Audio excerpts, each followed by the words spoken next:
Bonjour les amis, j'espère que vous allez bien. Je suis Pascal Trifingui, Lamatuzang, et vous avez à côté Nicolas André, Lamadorje. Il a changé de nom. Voilà, ça arrive souvent dans notre tradition. Lorsqu'on passe un cap spirituel ou qu'on prend de nouveaux vœux, de nouveaux engagements, eh bien, on change de nom. Vous avez envie de changer de nom? C'est possible. Dans le bouddhisme tibétain, on peut changer de nom comme on en a envie, en tout cas au rythme de sa croissance spirituelle. On est un peu en décontracté aujourd'hui, tout simplement parce qu'on va un peu parler de drogue. Ouais, c'est comme ça. C'est pas pour vous inciter à prendre des drogues, c'est au contraire pour vous donner le message que la drogue, pour se divertir, ça vous jette dans les bras de Lucifer et de Satan. Vous allez vous prendre pour Dieu, vous allez faire une expérience mystique, et puis ça va finir très mal, ça va finir dans ce que le judaïsme appelle les clifos, c'est ce qu'on appelle dans le bouddhisme tibétain les mondes infernaux. Alors il y en a deux, principaux. Le monde des masses d'armes, c'est-à-dire que vous allez vous disputer avec tout le monde. Ne me prends pas dans les bras, tu vas me contaminer énergétiquement. Voilà. Ou alors l'enfer des excréments, où vous allez aller à la partouze, à la copulation en groupe de babacools jointés. Voilà. Le bouddhisme, c'est la voie du juste milieu, c'est-à-dire qu'on ne va pas dans les partouzes et on ne va pas dans la guerre. Et surtout pas avec des joints. On a une ligne directrice, cette ligne directrice, c'est le Dharma, c'est la voie du juste milieu. Le Dharma, c'est la loi cosmique qui s'applique à tout le monde et à chacun individuellement. C'est ce Dharma, cette voie droite qu'on doit découvrir à l'intérieur de soi. Or, dans la vie, il arrive qu'on ait des traumatismes. T'es traumatisé, toi? Bon, c'était arrivé. Si t'étais arrivé, qu'il eût été traumatisé. Voilà. Ça va, tu t'en remis? Ça va beaucoup mieux, ouais. Ça va beaucoup mieux. Déstresse-toi et personne ne va te manger. Voilà. Au pire, tu auras des lettres d'admiratrices qui seront tombées amoureuses de toi. Voilà. Ça m'arrive parfois. Généralement, c'est des insultes, des accusations. Le fou de la mère, psychotronique, à gueule de la Chine. Vous connaissez l'histoire. Voilà. C'est comme ça. C'est ce qu'on appelle un effet miroir. Donc, si vous avez envie de voir Dieu en nous, vous allez voir Dieu et des choses qui sont divines et spirituelles. Si vous avez envie de voir que des conneries, vous verrez que des conneries. En réalité, c'est l'auberge espagnole. On y trouve ce qu'on y a amené à manger. Nous, on est juste là pour, parler de notre expérience. La théorie, vous la trouverez ailleurs. L'expérience, rares sont les personnes qui en parlent. Voilà. Alors, on va laisser passer le générique. Et puis on se retrouve juste après. Ouais. T'es d'accord? Ouais. Allez. T'es relax? Ouais. J'ai toujours stressé. On dirait une ficelle de string. À tout de suite.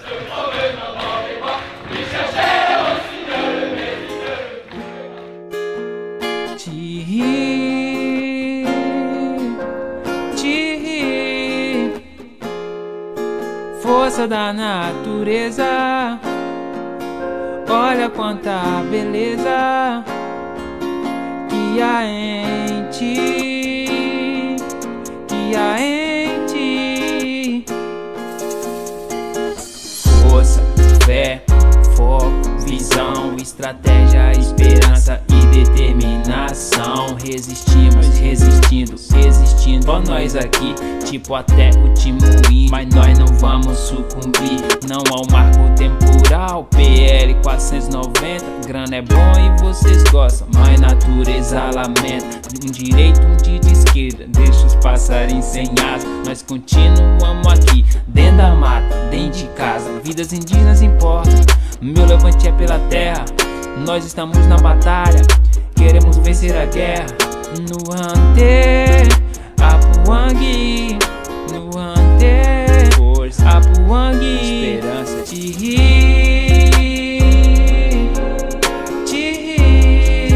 é a força e a razão, força da natureza, é pela terra, olha quanta beleza, é pelo futuro aí, que há em ti, que há em ti. Uou, muita fé, vamos aí. KF, Isaac na voz. É desse jeito. Resistir para existir.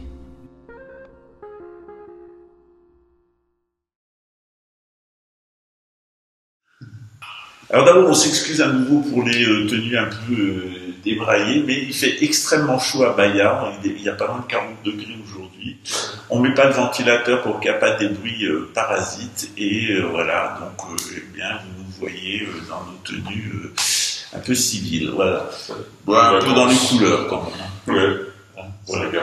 Il a un crocodile, c'est lui qui va faire 7 et moi je vais faire Osiris. Mais vous ne me couperez pas en 14 morceaux et je veux retrouver mon pénis. Alors je vais faire Horus. ouais, je vais faire aller Osiris. Allez, tu fais Osiris, ah bah alors... Voilà, allez, donc on va continuer. Comme vous le savez, au cœur de notre enseignement, eh bien, il n'y a pas seulement le Dhammapada, il n'y a pas seulement l'enseignement du Bouddha, mais on est une école gnostique, donc on s'intéresse aux autres traditions spirituelles. Alors on ne s'intéresse pas aux traditions spirituelles de l'extérieur, on s'y intéresse de l'intérieur. C'est comme une sphère. Dans ce qui est autour, eh bien, il y a ce qu'on appelle le Dharma, la Sharia, c'est ce qu'on appelle la Torah, et puis à l'intérieur, ça c'est de l'exotérisme. À l'intérieur, il y a l'ésotérisme. Et dans l'ésotérisme, eh bien, on retrouve exactement la même tradition partout. C'est la tradition primordiale et on va en retrouver des branches ou des expressions qui sont différentes selon les peuples, selon les langues et selon les époques. Dans l'islam, on considère qu'il y a 120 000 êtres réalisés qui ont enseigné la loi divine avant le prophète Mohammed, qu'il est le dernier dans ce cycle d'humanité. Voilà. Donc, faut pas se rater, c'est le dernier omnibus. Après, il faudra attendre le cycle d'après. Voilà, c'est un peu long. Ouais. Voilà. Alors, c'est pour ça que bon, il faut sauter dans le bus tant qu'il est là. Alors, généralement, dans nos sociétés, toi, ça t'est arrivé, les jeunes ne se sentent pas bien. Ouais. T'étais bien toi, quand t'étais là? Ah, donc pas du tout, non. C'est plutôt envie de quitter la Terre. Ouais. Ta famille t'intéressait pas? Ouais, j'ai du mal à m'intéresser à moi-même et la famille, non, m'intéressait pas, non. Ni la tradition d'ailleurs. Alors, si tu es adolescent, si tu te plais pas à la maison, c'est pas rédhibitoire. La vraie famille qu'on a, c'est la famille spirituelle, c'est celle qu'on choisit. Les amis, on les choisit, la famille, on la subit. Voilà. Et c'est pas moi qui le dis, c'est Jésus, il s'est enfui au moment de la Pâque, on est le samedi de Pâques, au moment où on enregistre, et Jésus s'enfuit, et puis il va discuter avec les prêtres du temple, qui sont étonnés par sa connaissance de la Torah, je crois qu'il a 11 ans, quelque chose comme ça. Et puis ses parents arrivent, ils disent, bah alors, t'es Jésus, tu t'es bien puis. Et alors il dit à ses parents, bon, voici mon père, voici ma mère, voici mes frères, voilà. Et Jésus reviendra souvent sur ça en disant qu'on a une famille de sang et qu'on a une famille d'âme et même on a une famille spirituelle. Et il faut choisir la famille spirituelle dans laquelle on s'inscrit. Et nous, on a choisi de s'inscrire derrière le prophète Mohammed, la paix sur lui, mais on est bouddhiste. Voilà. J'ai fait plusieurs petites capsules cette semaine pour vous montrer qu'à l'intérieur, eh bien, à l'intérieur de ce qu'on appelle le Dharma, du Bouddha, il y a la Shanga, c'est-à-dire la communauté bouddhiste, et au cœur, il y a le Bouddha. Figurez-vous que le Bouddha, s'il rencontre Mohammed ou Jésus ou qui que ce soit, il va certainement pas se disputer avec. Au contraire, c'est des êtres réalisés. Et donc, ils s'entendent très bien et ils tiennent le même langage. Sauf que quand on est de l'extérieur, quand on n'est pas passé par l'initiation, quand on n'est pas passé par la tariqa en islam, c'est-à-dire l'initiation dans une communauté initiatique, eh bien on va voir les choses de l'extérieur, on va rentrer dans des guerres d'ego, des guerres de religion, des guerres de règles, des règles de morale. La religion, c'est de la morale à l'extérieur, mais à l'intérieur, c'est une vie spirituelle. Or, les jeunes à notre époque, toi c'était peut-être ton cas, tu avais une vie spirituelle quand tu étais jeune? Non, pas du tout, plutôt une intuition, une intuition, un sixième sens qui se déclare, mais sans le comprendre, sans le savoir. Donc, Dieu battait à la porte, mais je ne savais pas à quelle porte il fait. Non, j'avais pas le verbe pour en parler, encore moins la structure pour le comprendre. Ben ça, c'est tout le monde, je crois. On a tous en soi, on a tous en nous quelque chose de Jésus-Christ.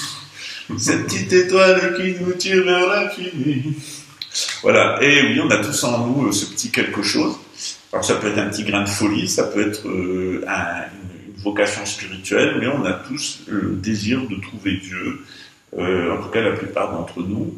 Mais il y a des gens qui n'en ont pas envie, D'abord, ils ne savent pas que ça existe, ils ne savent pas qu'il y a Dieu à l'intérieur d'eux-mêmes, ils le cherchent à l'extérieur, et puis ils ne le trouvent pas. Et généralement, on cherche un pouvoir plus grand que soi, parce que soi tout seul, on s'emmerde, hein, on sent un peu. Ouais, seul, ouais. Département. Ouais. Donc soit on cherche des potes avec qui on va traîner.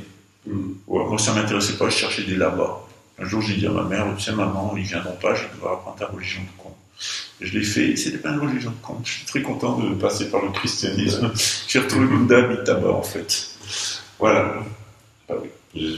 Alors, comme vous le savez, je vous l'ai expliqué plusieurs fois, mais j'y reviendrai encore de nombreuses fois.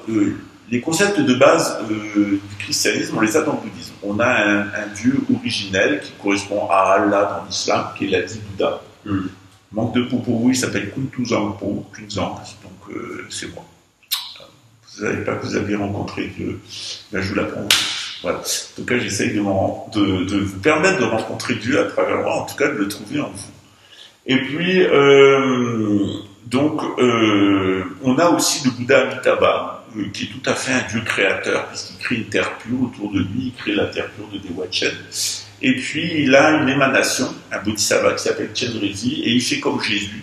Il veut sauver tous les êtres, ça lui fait péter un câble, il en meurt, il explose en 1000 morceaux, et tous ces petits morceaux vont se retrouver à travers tous les êtres qui acceptent de le recevoir comme une Eucharistie, et c'est à partir de ça qu'on peut atteindre l'éveil. C'est ce qu'on appelle Chenrezig à 1000 bras, c'est Nyongné. Voilà. Dans la langue tibétaine, voilà, qui est un avatar de modulation du sanskrit. Alors aujourd'hui, pourquoi on vous parle de ça? On vous parle de ça parce que dans le bouddhisme tibétain, on utilise des psychotropes, figurez-vous. Ouais. On utilise des pilules d'immortalité. Alors c'est fait avec des herbes. Ça fortifie la santé, mais aussi dans certaines pratiques de yoga, on va prendre des substances qui sont tout à fait semblables à l'ayahuasca qu'on trouve ici, à la mescaline, à l'iboga, au Gabon, ou d'autres substances qui sont des substances qui vont stimuler la production de DMT par notre cerveau. Alors qu'est-ce que c'est la DMT? C'est pas une livraison express. Ça, je vous le garantis. Encore que c'est une livraison express vers les états supérieurs. Alors c'est quoi, Nicolas, la DMT, on l'appelle la molécule de Dieu dans certaines recherches qui ont été faites, que notre cerveau produit à la glande pinéale, la glande pituitaire produit. Donc on a une glande à l'intérieur du cerveau. Ouais. Et elle produit cette hormone. Voilà, une glande qui est une forme de pignon de pain et qui produit cette hormone naturellement. C'est ce qu'on voit dans le logo quand je vous dis qu'il faut ouvrir le bon œil. Enfin, l'œil gauche. Voilà. Et cette hormone, qu'est-ce qu'elle fait? Et cette hormone a une capacité en fait d'ouvrir la conscience, les portes de la conscience, comme Aldous Huxley le disait. Et au travers de ces portes, de faire des voyages. Alors, Aldous Huxley, c'est celui qui a écrit 1984 et La ferme des cochons. Ouais, ou les portes de la perception. Voilà. La République des animaux, c'est lui, La ferme des cochons. Donc, Aldous Huxley, c'est quelqu'un qui a fait des exemples plutôt avec du LSD, c'est ça? Alors, il a fait des expériences avec des psychotropes tels que le peyote au Mexique, le champignon, la racine. Aussi comme le LSD, ouais, il avait fait à l'époque d'Albert Hoffman. Donc c'est ce qui a fait que dans les expériences qu'il a fait, il a pu investiguer ce qui pourrait être la société du futur, c'est-à-dire la société de 1984 avec 3 grands blocs qui se font la guerre en permanence et qui, grâce à des moyens, maintenant on dirait informatiques, réécrivent l'histoire en permanence pour faire croire aux gens des choses qui ne sont pas. C'est l'image de la bête. Alors Aldous Huxley, il a pris ces substances et puis il a eu en fait une expérience plutôt mystique en fait. Ouais, c'est le piège de la mystique. Donc la mystique souvent c'est une expérience qui est faite, mais sans un cadre traditionnel. C'est une expérience provisoire, on va avoir un certain nombre de choses, mais on n'a pas forcément les clés. Les clés pour le comprendre. Et souvent les personnes qui se retrouvent en hôpital psychiatrique, telles que l'expérience que j'ai vécue à 17 ans et 21 ans. T'as été chez les dingues? J'ai été chez les dingues. Faut être dingue pour dire bien. Fait que la plupart des hôpitaux psychiatriques sont remplis de personnes qui font des expériences sans un cadre traditionnel, ou avec ou sans drogue, mais qui n'ont pas le fil rouge ou le verbe pour en parler, et ça les rend totalement, des fois fous, ils en perdent de pied. C'est-à-dire qu'ils n'arrivent plus à vivre normalement dans la société parce qu'ils ont eu des expériences intérieures ou des souffrances très fortes. Ça peut être des viols, ça peut être des traumatismes sociaux, ça peut être des entités viscérales, ça peut être des vers. On a des vers, ça crée des problèmes mentaux. Ouais, ou même des allergies, hein, comme au gluten, des substances de céréales qui créent Des allergies au lactose. au gluten. Alors, qu'est-ce qu'on fait dans les hôpitaux psychiatriques? Eh bien, on file du largactyle. Alors, qu'est-ce que c'est un largactyle? C'est du chlore. Donc on vous file du chlore dans les intestins, donc vous n'avez plus de spasmes intestinaux, hein, c'est la méthode de Jimmy la veilleuse. On vous file du chlore, donc ça, en fait, ça stérilise votre système digestif, ça le rend complètement aseptique. Alors vous n'allez plus rien digérer, ça ne va pas ranger la pathologie, mais ça va vous calmer.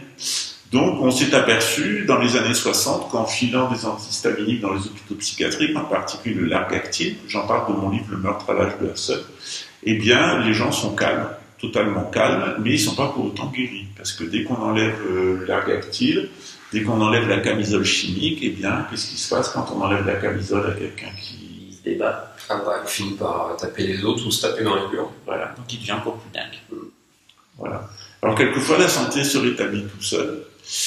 Et plusieurs fois, je vous ai mis en garde contre les dangers de la psychanalyse freudienne en tant que contre-initiation, en vous expliquant qu'elle va vous faire descendre, elle va vous faire votre œuvre noire. Je parle toujours de l'alchimie, donc on va aller dans l'alchimie. Je vais essayer de l'arrêter en cours de route, comme ça je vais des erreurs, des années, ça tourne en boucle. C'est le samsara alchimique chez Nicole. Enfin, on essaye de l'en sortir. Hein. Ça progresse. Ça progresse, ça va aussi. Ok. J'aime bien me moquer de lui parce que je l'autorise aussi à se moquer de moi, mais il n'ose pas. C'est ça le respect. Voilà. Et donc, ce qui se passe, c'est que, eh bien, quand les gens se sentent mal, ils vont prendre des produits chimiques, de la pharmacie, notamment de l'aspirine codéinée. Mais la codéine, c'est quoi? Ouais, c'est un extrait de plante. Hein. Mais c'est un opiacé. Voilà. Donc, on va vous donner, on fait de l'opium. La morphine. La morphine. Voilà, donc ça a été longtemps autorisé en France, maintenant c'est interdit.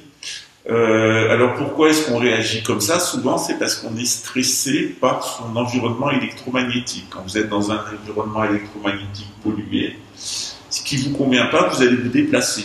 Mais quand on n'a pas de sous, quand on n'a pas le choix, eh bien on va rester dans un environnement électromagnétique qui ne nous convient pas. Et on va se mettre soi-même à se désaxer électromagnétiquement, ça va nous perturber hormonalement. Les perturbations hormonales vont amener des troubles de la conscience, des troubles de l'identité, et on finit complètement dingue. Alors après, on a le choix. Soit on devient un punk à chien des rues, comme Nicolas, soit on rentre dans l'armée, on va vous mettre une camisole disciplinaire, comme Nicolas. C'est ce qui s'est passé. C'est ce qui s'est passé, ouais, à 21 ans, à 17 ans. Alors, on enregistre à la Maison de la Conscience Indigène, alors de temps en temps, on est un peu dérangé. Là, c'est une demi-indigène, on vous la présentera, on vous l'a déjà présentée. Voilà. Alors, chez nous, ça se passe toujours dans la bonne humeur. Pourquoi? 1, analyser les faits, c'est ce qu'on est en train de faire avec vous. 2, que ça vire à la déconnade, parce que c'est quand même plus marrant de se moquer des problèmes. Déjà, quand on rit de ces problèmes, ça va déjà mieux. Voilà, quand il dit, putain, j'ai les travers vers ce flux, je regarde. J'ai fait des travers, voilà, bon, ça va pas. Donc, eh bien, et ensuite, on voit les solutions. Voilà, les solutions, c'est soit je reste avec mon parrain de travers et je me mets sur le bon profil pour que je suis beau, intelligent, intelligent. Si tu es blanc, si tu as une forte poitrine, si tu ne m'intéresses pas.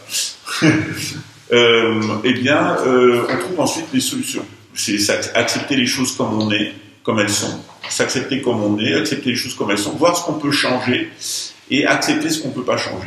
Donc il y a des choses qu'on peut changer, il y a des choses qu'on ne peut pas changer. Et puis entre les deux, eh bien, il y a des choses qu'on peut à moitié changer, à moitié pas changer. Mais en tout cas, il faut 1, poser les faits, 2, en rire, parce que ça va mieux hein, quand on rit, et 3, eh bien, essayer de mettre en place ce qu'on appelle les moyens habiles. Alors toi, tu étais un punk à chien. Ça a été.